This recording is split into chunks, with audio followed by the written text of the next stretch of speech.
Viewers, listeners, welcome to another edition of Blighty Talks Bricks. My guest today is someone that I've known for over 30 years. I've probably worked on more projects in the new homes development world with this gentleman than I have anyone else. Somebody said to me the other day, how would you describe him? Visionary, for sure. Up there with the best, for sure. I think it'd also be fair to say, might shock a few people, that he is actually quite shy.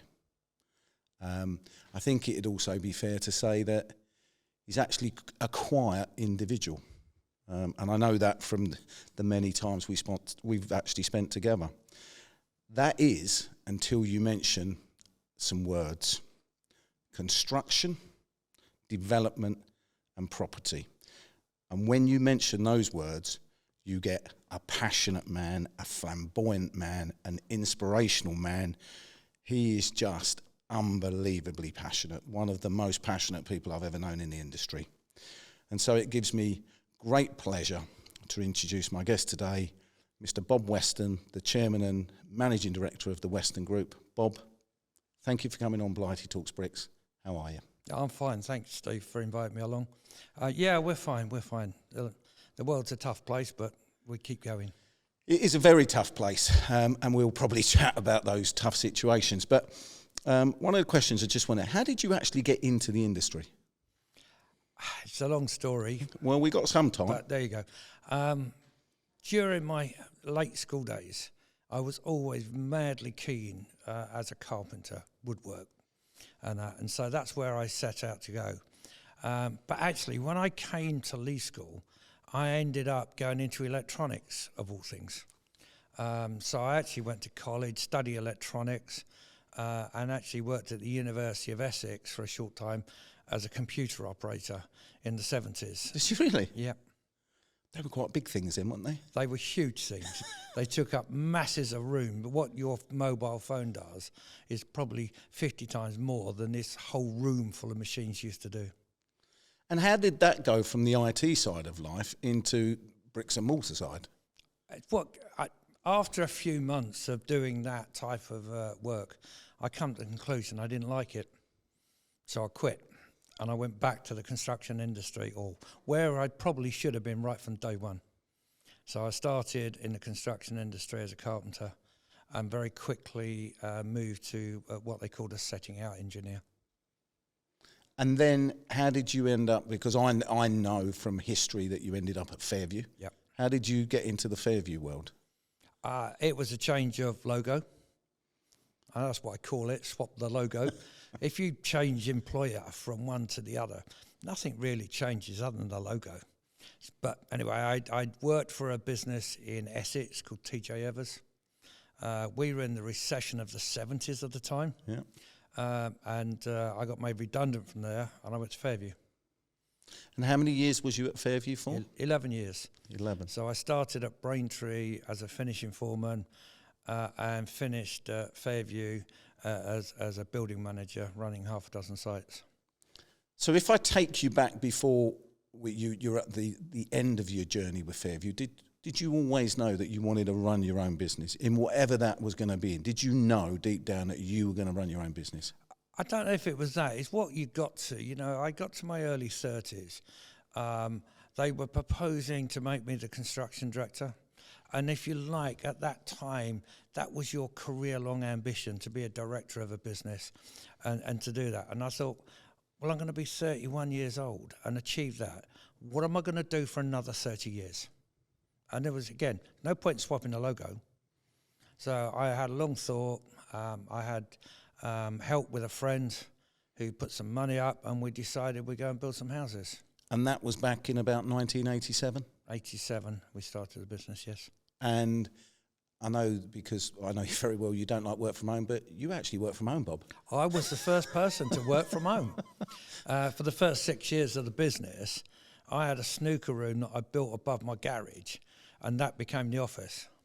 And so I remember, you know, the last day of Fairview on a Friday afternoon, my then construction director gave me a lift home, handed the keys back to my Granada Gear company car. They were nice cars. That was absolutely the nuts to have. 2.8 Granada Gear was your company car. And then on Monday morning, I walked across. So whilst you say I worked from home, I didn't. I walked out the back door, crossed the driveway, went upstairs, and sat there for an hour and a half thinking, what have I done? What the fuck am I going to do? Absolutely right. I went from a dinky, double income, no kids. My daughter's 6 months old, and I don't work nowhere no more. So, scared? A bit of anxiety. I wouldn't say scared, anxiety. But, you get out there and get cracked on. And you'll remember your first site you ever bought, probably more than the ones you've bought over the years. Absolutely. It was a single building plot in a place called Leaden Rodin. It was an auction on the Thursday before Good Friday. So, in 1987. We'd been to a number of auctions at the time and always fell way short. I went to this auction. It was a nightmare getting into Bishop Stortford. And actually, there was hardly anybody in the room because they got it on a Thursday afternoon in front of Easter. And we ended up buying this plot. And you walk away going, oh, what have I done now? There's nobody there. Why did I buy this? Yeah, but we did. Moving on, I get asked from a number of people how I met Bob Weston. And I say, well, there's a story to it. And I'm going to tell the story. And you and I remember it very well. So I'm going to go back. I was actually running legal and general estate agencies, new homes and land department, and we were particularly active in North London. I'll get my words right in a minute. In North London, and then one day on a Friday afternoon, I was sitting in our head office and I got a phone call. I'm going to not use names because I need to protect the innocent here, but there are some people that certainly weren't innocent. Our receptionist at the time came to me and said, oh, Steve, I've got this guy on the phone from Western Homes, a guy called Steve Bickle, and he wants to talk to you about some sites or some plots that they've got to sell. So I took this phone call. Steve said that you had a couple of plots to sell, that you'd been on a development, I think around about 20 units at the time. Something like that, yeah. Down in Enfield, you had 2 left, one of which was a show unit. You'd use the show unit to get rid. So I spoke to him and we agreed a deal. He didn't quibble on the fees. We just agreed a deal, and we had these 2 plots. I met him on the Monday, went to site, saw these 2 units, took the keys, and away we went. And we sold them through our estate agency practice. Within a couple of days, we had an offer on the show flat, full offer. I remember picking the phone up to Mr. Bickle and saying, right, we've got this. He said, yeah, great, let's do that deal. But there was a sort of a long term, I say long, probably 8 weeks from memory, of a completion date, which you accepted. We still had one to go. And about a week later, we sold that one at full price. And that one then completed 3 weeks later. And so we'd done this job. I'd done some research on your business. There wasn't anything like Google then. But I found out that you'd started in 1987, that you were growing a business. And I thought, this will be another good client relationship if we can do a good job here and move forward. So I was thinking, once we get these 2 done, I'll give you a call and Mr. Bickle a call, and maybe we could have some lunch. And all of a sudden, I'm sitting in my office after the first one had completed, and now the second one had completed. You'd already paid us the first fee. That came very quickly. That was in the days we got checks. It wasn't in the day where it actually came over on a transfer. It was checks. And the checks, I can't remember the bank, but I remember in that black, bold Western Homes. I remember that being there. And the second one was sold. So I'm sitting there thinking, we've done a really good job. We've got a chance to build a relationship here. And my receptionist came in and she said, oh, Steve, I've got a call on the line from Western Homes. And I said, oh, Mr. Bickle. She said, oh, no. She said, it's Bob Weston. And I said, oh, right, okay. She said, he don't sound happy. So I said, what do you mean he don't sound happy? He really don't sound happy. So I said, okay. So I said, put it through. And as I'm walking back to my office, I'm thinking, why is he not happy? We've sold these 2. We got full price. It's all quick. And I picked the phone up and I said, oh, hello, Mr. Weston. Not having spoken to you ever in my life. How are you? And you said, not great. And I said, oh, why is that? and you said, sold as seen. And I'm thinking, sold as seen, yeah. Sold as seen means exactly what I say, sold as seen. We weren't ever going to do anything else. It's sold, that's it. So I said, yeah. He said, well, I've got a complaint from the people that bought it. So I said, have you? He said, yeah. He said, I don't consider sold as seen as crumbs in the toaster and pubic hair in the soap. Now, back in those days, we didn't have shower gel. No. So in the show unit that we had, there was a kettle, there was a toaster, there were towels, there was a bar of soap. So I said, Mr. Weston, forgive me, you've caught me on the hop here. I'm not sure what I can say. I need to go away and find out what's happened. So I rang our area manager at the time, a guy called Mick. I said, Mick, we've got a problem. He said, what's that? I said, you know those 2 units we've sold for Westons? He went, yeah, we got rid of them both. I said, yeah. I said, we got a problem. He said, what do you mean? I said, someone's been living in it. And he went, oh, f***. And I said, Mick, what's going on? He said, yeah, one of the girls in our office in Waltham Cross had been having an affair with a married man. The married man had got found out and his wife had kicked him out with some bin bags. She knew that we had a number of weeks before the completion, and so what she did, she gave him the key because there was no more workers on site. And she said, look, as long as you go in there after 7 o'clock at night and you're out by 7 in the morning, it'll be okay and you can get some time to sort yourself out. And of course, so what he'd been coming home, he'd been making himself a couple of slices of toast for breakfast in the morning and obviously having a shower. So I now got the story, so I thought, well, how do I deal with this? So I phoned up this Mr. Weston, who I'd only ever spoken to once and it wasn't a great call, and said, Mr. Weston, and it was, yes, I've got this explanation and I'm just going to tell you the truth because I don't think but once I've told you the truth, you might not even believe it. And we had this conversation. I said to you, look, forgive us for what we've done. We didn't know what's going on. It's a member of our staff. We arranged to send the people that bought the property some flowers and some champagne by way of an apology. And I said, Mr. Weston, I've arranged for the money to be transferred on, but don't pay us on the show unit. We're going to send you the money back. That's not part of our service. What's gone on here, it's wrong. And you said, right, okay. And the phone went down. And I thought, oh, God, blowing a relationship here, that's the way it is. A couple of weeks later, the receptionist walked into my office again and she said, Steve, I've got Mr. Weston on the phone. Well, this time I went, what the fuck does he want now? I mean, come on, what more can I do? Give us a break here. So I said, all right, put it through. And I said, oh, hello, Mr. Weston. And I got, hello, how are you? And I said, I'm fine. And he said, I was just thinking, I wondered if you wanted a spot of lunch. And back in the day in Enfield, there was a restaurant called the Norfolk. And the gentleman that rung it called Andrew. It was a little bit of a mafia restaurant. It was where the good and the great of the property world went. The food was fantastic. It was an amazing place. It was better food there than you got in the West End of London. So he said, shall we go to the Norfolk? We had an account there as a business, and I said, that will be perfect.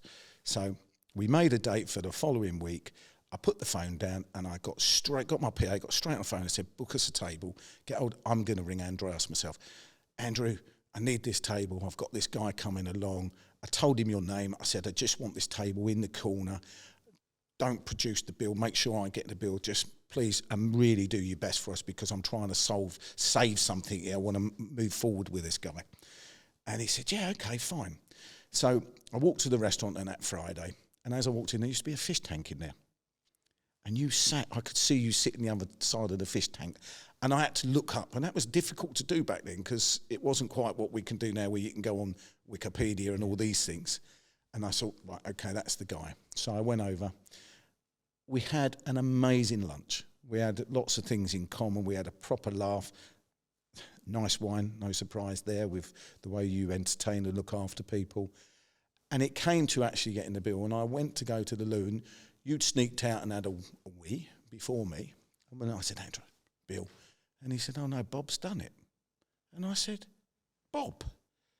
How do you know Bob? I mean, it's like, oh, I've known Bob for years. He's been coming in because of Fairview. Fairview used to go there all the time. So you'd actually done me on paying the bill. But what was even more impressive is at the end of the meal, you put your hand into your jacket, you pulled this envelope out, and you went, don't open this till you get back to the office. I looked at it and I thought, well, there's no cash in there because it weren't thick enough. But so I got this envelope and we shook hands and away we went. Well, trust me, I used to walk the 100 yards back to the office and I'd only walked about 10 yards and I'd opened it. And in the envelope was a cheque for both the plots. And I think that there just showed me the character, the generosity, and the way that you do business.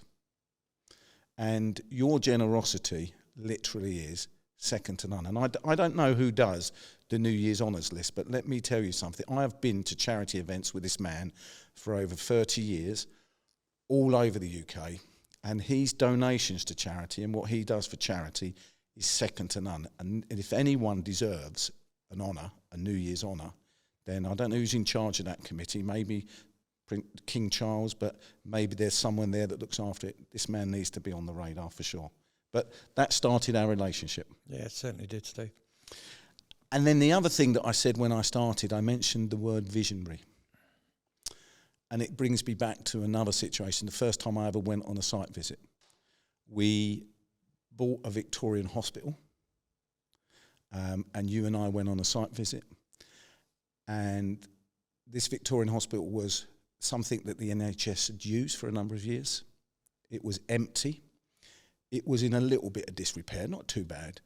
But I walked around this building with you, and the way you spoke, I thought, how does he see this? How can you just have a photographic memory? You do like have a vision. I can't explain what you have, where you just see walls in various places being able to come down. You knew that one couldn't. You knew this one could. And I think it was 3 floors. By the time we'd got to the top floor, you'd already redesigned it and knew exactly what you wanted out of it. Where does that skill come from? Look, we all have different things in our life. I'm dyslexic, so you never see me write anything down. Right. But one of the benefits of being dyslexic is you build things in your head. And that's what I can do. I can build anything in my head and walk around it like a 3D model. And yes, I know it does surprise people when I walk around buildings. And yeah, there was another hospital I went to where it's a security guard showing us around. I was on that one with you as well. And right, we go now. I've seen enough. I said, no, go through that door, go down the corridor, and you go out that way. And he'd been showing people around for a long time, hadn't hadn't he? And we'd never walked down that corridor, but I knew it was there. he? It's a model building in your head. And I've done that on a number of sites with you over the years, so now I know it. But when you first see it, it's actually, it is, I mean, I dread to think how many buildings I've walked around over the years. Yeah. But when you first see that in someone, and I haven't seen it in anyone other than what I saw with you that day. But also what was funny on that first site visit, while I remember it, is when we got to the top floor, and it's in the news today, and this podcast will come out in a few weeks' time, but when we got to the top floor, and there was the eaves, and there was Through the roof space, there was a number of trestles that were there, and these little index boxes. And some people are going to be very shocked about this, but the hospital had closed. I suppose it had been closed for maybe coming up to a year. Yeah, all of that. There was all the medical records of all of the people that had operations there. And I said to you, do you know what? My old mum, bless her, she had her cartilage operation done here. She said, did she? Yeah. And I actually went along to the B's and I picked out Eileen Blight, and I actually picked out her medical records. We found her medical records. That's right. So I know there's a lot kicking off with the royal family at the moment, but Catherine, they're trying to protect yours at least. They obviously weren't too worried back in the day about other people's, but and that's where I remember that. Yeah. So we started our friendship, our relationship. Question I want to ask you, does the house building industry, in your opinion, look after itself? No, not at all. We're very fragmented. There are a number of trade organisations, but they don't really have enough teeth. They don't really have enough bite behind them. the industry itself is really poor at trying to promote itself. I think that's partly brought about by there is no sympathy for the house building industry. So, you're pushing uphill in the first place. But that's no excuse for the industry not trying to help itself. What can we do to try and resolve that? I mean, this podcast is really centred around that. It's about us, because the public don't perceive us, I don't believe, in the right light. I don't think there's enough acknowledgement for what the house building industry brings to Great Britain PLC and to the general public. What can we do to actually try and address that challenge? I think the first part of the public's lack of support for the industry, let's call it that, probably stems from that if you go and buy a house, it's the biggest single purchase you'll ever do in your life. Yep. So this developer, house builder, took all your money. Yep. They emptied your bank account. Yep. And you're going to keep paying for it as well. And you're going to keep paying. I think that's where you start with. You've also got the NIMBY part of the world. Yeah, where everybody knows we need some new homes, but not in my backyard. So we start from a bad place. Equally, the industry, the public has very little perception of the battles on uphill that we have to fight. And maybe we should be better at making people aware of what we have to do to get through a planning process. Even in government levels, DULUC, Department of Levelling Up, they are always banging on about, the industry land banking. Well, they don't understand the definition. We've just got planning permission on a small site for 40 houses last week. It's 7 planning applications and 2 inquiries, and we've now got a consent. So now that will be counted as a consented site. But even on that, at 40 houses, after 7 applications and 2 inquiries, there are 12 conditions precedent on that consent. In other words, you can't start until you discharge 12 conditions. So in reality, that planning consent is what it is permission to make 12 more planning applications. It's not permission to build 40 houses. And the cost involved in that and the time involved in that. Again, people, even within people connected to the industry, journalists and that, have no comprehension of the cost of planning. On a major scheme, for example, a big scheme that we're doing in joint venture with Tesco's, 1,400 homes, it's cost £10 million to date to get the planning consent, which, by the way, we've got to go and do again now because it doesn't meet the new building safety standards. So we've got £10 million. 10 million quid. And at the end of the day, that's got to be paid somewhere, isn't it? It all gets part of the development appraisal. It's how the deal stacks. And as you say, it has to be paid. But also, the biggest part of it isn't just the cost, it's the time. That particular one is 7 years old. Do the HBF, in your opinion, and I'll talk from my opinion, they're very good at providing us with stats and facts. I've said this a few times in the past. Nobody wants to come on. That might be because we're an organic situation. We're growing. Our levels of people looking at the podcast now are up to 250,000 people. Do the HBF, are they proactive enough for us as an industry, or are they just alone and need help? I think they spend a lot of time trying to find some common ground between the industry and government and local authority, where, from my perspective, I think they need to not be trying to appease at times. They should be more being a bit more teeth in them and a bit more aggressive in what the industry needs to achieve to be able to deliver the new homes. So, to summarise that, really, we're not getting the message out there in a strong enough way. No, we're not. I've tried a couple of times to reach out to, companies around us and that to see if we can't actually get a bigger message out. We spend quite a lot of time talking with government, although that's become more challenging in recent years than it used to be. The current regime housing is not anywhere on their agenda. You can go back to Richie Sunak's 5 major points and housing didn't figure. You go back to the last Conservative conference, he spoke for 2.5 hours, not one word on housing. We just had the autumn statement. There was nothing for the housing industry. In fact, there was a negative on it. So, touching on those points, we've now gone from a technical recession to a recession, although I think we've been in that for a long, long time. Yep. We undoubtedly have a housing crisis, but as you've just touched on, you wouldn't believe the Conservatives would take that on board, or the government that's in play today. I'd say, when we do this show, I often sit there and say, like, I've got the Blighty Talks Bricks magic wand, 3 wishes. If I said, there you go, Bob, you've got it now, what's your 3 wishes, and we're going to implement them tomorrow, what 3 wishes would you bring in play to deal with the housing crisis that we've got? If we go on planning, first of all, generally on planning, the end result probably isn't that far wrong.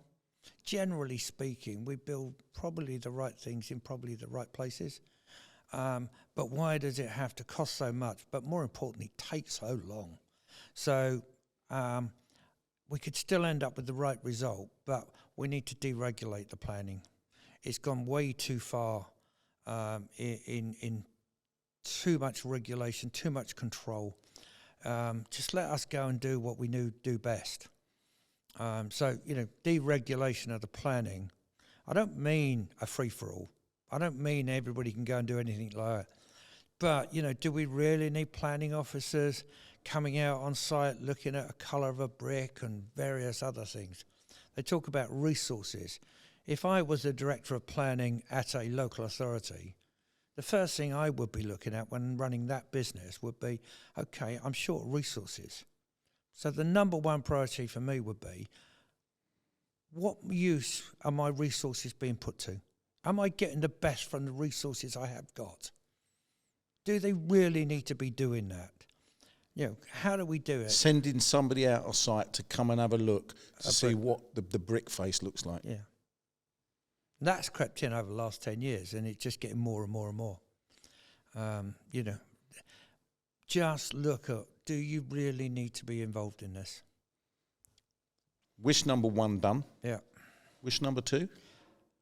Certainly at the SME level, right now the biggest challenge to any of them is going to be financing. Because the planning is so difficult, for a business, if I was starting out again as I did in 87, I would think it must be virtually impossible for someone to do what I did in 87 now, because you cannot finance it. I agree with that. You can't finance it. So, the high street banks at the moment are pulling away from financing development, like Billy O. They are reducing facilities, shutting people down, and making finance incredibly difficult. HSBC, they made £39 billion last year. Oh, really? 39 billion. And as what I was told was, every time the interest rates went up 8%, they made another 8 billion. Just by it going up 8%? Just 8%. by it going up.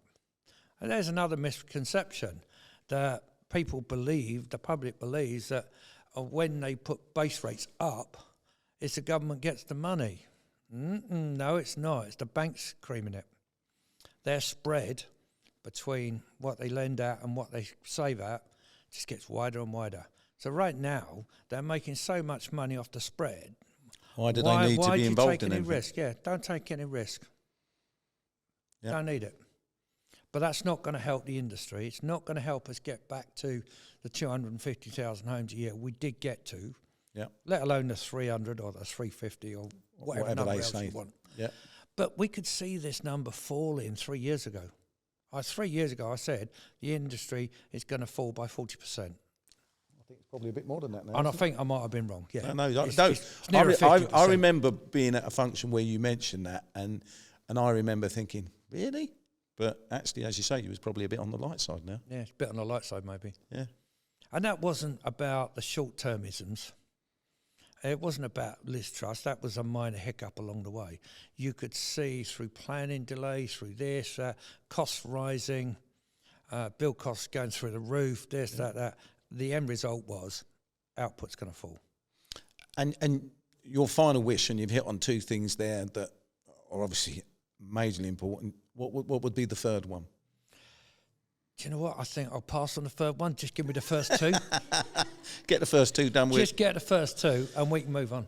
So I use the word visionary and I'll stick with it. There's lots of traits that you remind me of. God bless him, Mr. Pidgley. Tony, yeah. And I know that you used to have your dinner with him. What the fuck are we going to do? Looking forward as a business, yes, we're likely to see a change of government. We're likely to see a Labour government. Generally speaking, in history, we've done better under a Labour government in the short term we do in here. But there's no magic wands for anybody. So I think we're going to wade through treacle for another 3 years before we start to see output getting back to anywhere near the level it's needed. And I can't see a way of getting past the treacle. Should they bring back Help to Buy or a form of Help to Buy? Yeah, right. Help to Buy. You go, the government took all the pain on Help to Buy in the first 6 years. And what I mean by that is, on average, excuse me, on average, people move every 6 years. So on a Help to Buy, it's an average term was 6 years. So once you've done 6 years of it, you start to recycle the money. The money starts to come back. And it was just about at the point of recycling that they decided they're going to stop doing it. Now, I was told from a very, very influential source inside government, one of the reasons they stopped doing it was they could see an embarrassment coming because the government was making so much money out of it. Because whilst they lent you the 25% on Help to Buy, it meant that when you sold 6 years later, they got 25% of the value. Mm-hmm. So they weren't losing money out of doing this. They were making money. It was one of the biggest revenue generators they had. So why stop doing it? And it was an ideological thing, which stemmed from Richie Sunak. We don't think the government should be a bank, simplistically. So it went. It was a major contributor, undoubtedly, for people. The problem we have at the moment is the LTVs available, loan-to-values on mortgages, are low, and so the deposits required are very high. And that's where Help to Buy did it. It got past that problem. We even tried to introduce our own Help to Buy. But post-2008 and the world financial crisis, regulators are over everything now. Yep. And we were stopped from doing it. The only way we could actually do our own Help to Buy as a business is if we registered as a bank. Now, if you've ever seen the movie The Banker Dave, we'd have been in that queue. And we did actually even speak to Dave to see if we could piggyback. I don't think he's got his approved. He still has not got his licence for mortgaging. He does it through somebody else. Why have we all of a sudden got this objection or put all these walls up to stop people buying? Because by stopping them to buy puts the rental market in a false position. We've got, depends who you talk to, 3.5, 4 million shortage of homes. Where are we going to live? For you and I, it works because they're looking after us. We're living longer, but and I say this all the time. Where do they expect us to live? Yeah, look, the housing need demands. I have the view on where I think they are. Probably about 250,000 new homes a year is probably, I think, the real number. Okay. They talk about 300,000. The Liberal Democrats talking about 350,000. If it was genuinely 300,000, And for the last 15 years, we've at best done between 200 and 250. That means we're talking about 1 million or more shortfall. I don't see 1 million tents in the field. Okay. So just on that observation, I'm not sure that that's around 1,000's right. But it's definitely way more than the 150,000 we're going to build this year if we're lucky. Yeah. And we need to get back to that 250. We talk about people living. One of the things that's happened in the industry and is still happening in the industry is redundancies. Redundancies mean that more people actually don't pay tax, means more people are going to need benefits, puts us into a spin. One of the challenges we've got, and I mentioned your generosity at the beginning, is the great British public put their hands in their pocket for around 12 billion each year, for not just charities in the UK, but further afield as well. You're involved in a couple of charities. What are the two charities that are closest to your heart? Because I know that you do so much for them. What are the two? I think you know. We look after our local hospice. It's very local, it's touchy-feely, it's right on our doorstep, and we have looked after them since the hospice was formed 30-odd years ago. We run a charity golf day every year. We released that yesterday, the charity golf day for July, and I got a text message this morning saying I've only got one team left. Really? Yeah, that's how well it is. Last year, over the years on the charity golf day, we've now raised 1.6 million on that event alone. 1.6 million on that event alone over the years, if you add them up. And the other one is the Willow Foundation, where Bob Wilson and the charity is for seriously ill young adults. It was formed off the back of the very sad death of their daughter Anna. How did I get involved with that? My dad was a mad gooner. Yep. All his life he was a gooner.